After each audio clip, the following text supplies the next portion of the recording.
everyone, Katrina here, and today I'm going to tell you all about cross product. Be sure to subscribe for more videos and watch to the end to see the full example. So essentially, cross product is an operation that's done in between two vectors. So you have some vector A, and the notation would be A cross, like an X, and then with some vector B. So again, A and B are both vectors, and the important thing to note is that the result of cross product is also a vector that is perpendicular to both of the original vectors. So that's very important. If you recall, we have dot product. We have A dot B, which I've shown in a previous video. But the result of dot product is not equal to vector. It's equal to a scalar. So that's kind of the big difference here between cross product and dot product, is that the similarities that both of them are between two vectors, but the difference is that the outcome of cross product is a vector, whereas the outcome of dot product is a scalar. So we're going to go through the derivation of how we get the formula for cross product using matrix determinants. So I do have videos on matrix determinants, so be sure to check out those if you need a bit of linear algebra background for that. So we're going to dive right into an example so I can show you how to use this incredible formula at work. So for our example today, we want to consider the cross product between vector A, which is 3, -3, and 1, and vector B, which is equal to 4, 9, and 2. So we want to find what is A cross B. Let's go and figure this out. So we can actually find the cross product by setting up the determinant of a new matrix.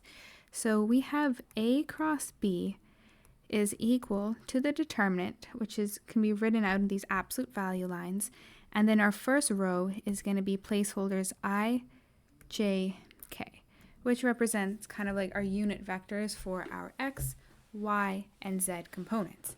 And then for the next two rows, we're simply going to fill in our A vector and our B vector. So as a result, we have row 2 is made from 3, -3, and 1, which is vector A, and our last row is going to be vector B, which is 4, 9, and 2. So now we just want to take the determinant of this new matrix that we set up, and the determinant is going to be our cross product. So let's go and take the determinant of this 3 by 3 matrix. So we're going to start over here, and we are going to work our way from left to right. So this is where we need to recall the Laplace expansion for our 3 by 3 matrices. The Laplace expansion tells us what the sign of our coefficient is going to be for each entry. So it's going to be positive, negative, positive, and then it flips back and forth like this. So whichever coefficient you're starting with is either going to be positive or negative, corresponding to its location with the Laplace expansion. So we're going to start, like I said here, with this I. So we see that it has a positive coefficient. So we've got I over here, and then what we have to do is we have to multiply this by the corresponding kind of minor or sub matrix. So what we do when we find these determinants is, if we're considering I, we block off this first row and this first column, and then we just consider this sub matrix over here. So we now then want to take the determinant of this matrix, -3, 1, 9, and 2. So that is our first entry. And then we move on. We said that we're going to be expanding along the row. So then we have J as our next one. And from our Laplace expansion over here, we can see that this coefficient has to be negative. So that means we're going to subtract the next term, so minus J, and then we have to look what is our new minor matrix. So we block off the row that it's in, and we block off the column. So what do we have left? We have, we've got 3, 4, 1, and 2 left over there. Very good. Almost done. So moving down our row, we have k as the next entry, and we can see that that is positive according to our Laplace expansion. So that means we're going to add plus k and then look at our minor matrix. We're going to block off, again, the row and column in which k exists, and that means our new minor matrix we're considering over here is 3, 4, -3, and 9. And there we go, we've set it up. So now we just have to take these determinants of a 2 by 2 matrix. And let me tell you a little quick secret on how to do this. So if we have some 2 by 2 matrix, A, B, C, D, and we call this, for example, matrix, let's say matrix N. So if we want to find the determinant of this matrix, we just take, we would write out det N, which we can write out as the absolute value signs of A, B, C, D, and this simply just equals to A times D minus B times C. So we can go straight towards this really easy to do calculation. So we just have to now apply this formula and we will get our cross product in no time. So that means for our first entry we have I, and then what do we have? We have -3 times 2, so let's write that out, -3 times 2, and then minus, what is that? BC, which is 1 and 9. Okay, that's our first entry. Oops, let's put that in purple. And now on to our next one. So we have minus J, and then what do we have here? We have 3 times 2 minus 4 times 1. So 3 times 2 minus 4 times 1. And then finally, we have our k. So we would do, let's just zoom out a little bit there. So plus k, and then we've got 3 times 9 minus 4 times -3. So 3 times, oh, sorry, we'll do that in blue. 3 times 9 minus 4 times -3. Okay, we're getting there. So now let's just go ahead and simplify this.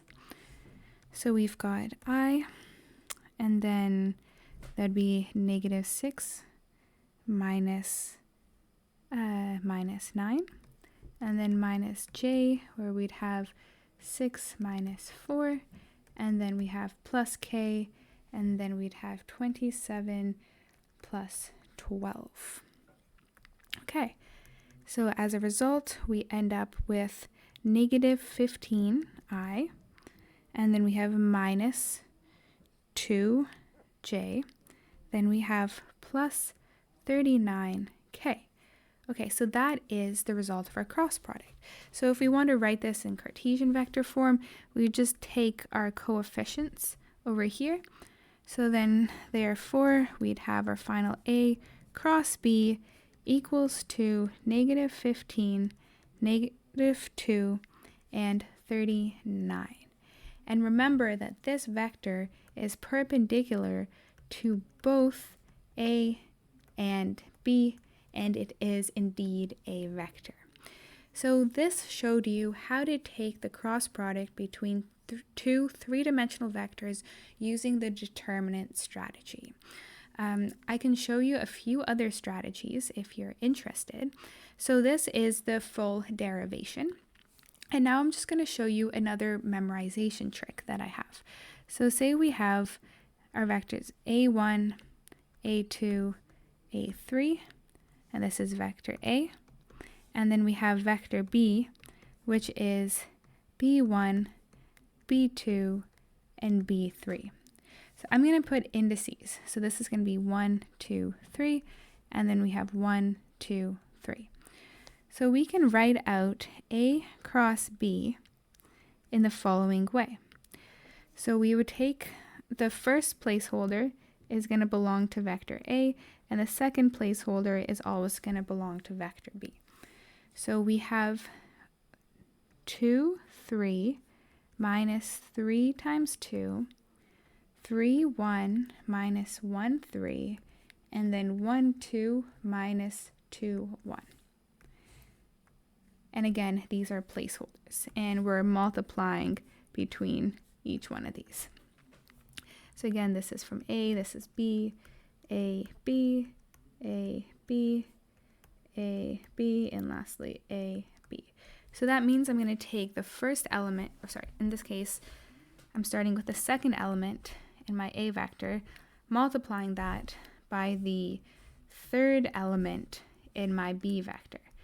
Then I'm going to subtract then the third element of my A vector multiplied by the second element of my B vector for these two. And then you're just going to continue on the process.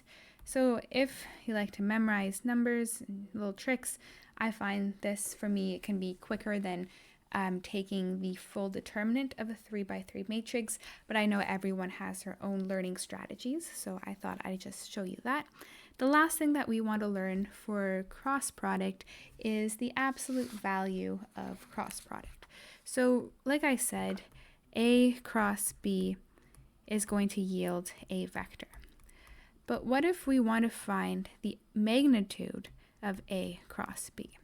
So as soon as we put these absolute value signs or magnitude signs, that means that the result is going to be a scalar and no longer a vector value. So in some situations, we just want to know what is the magnitude of this cross product, and we don't actually care about its direction. And that is when we can use this handy dandy really quick formula.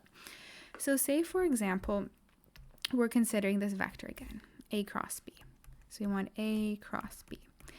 And then if we want the magnitude of A cross B, that is just equal to, or I guess this is more of a formula here, would be equal to the absolute value of A multiplied by the absolute value of B, and then multiplied by sine theta, where theta is the angle in between our two vectors A and B, which are aligned tail to tail. So if we have vector A and B, for example, this over here, the angle between them is going to be our theta. So that's really neat. So here we can just take the absolute value of our A vector multiplied by the absolute value of our B vector multiplied by sine theta, and that will give you then the magnitude of our cross product. Oftentimes when we're looking for torque, for example, we might only want its magnitude, and in some other physical cases as well. So I really hope you enjoyed this video. I have tons more videos about vectors coming out and a bunch already out, so definitely stay tuned. And I hope you're all having a good time in your calculus and vectors class. And please reach out if you have any questions. I look forward to hearing from you, and definitely subscribe for more. See you next time.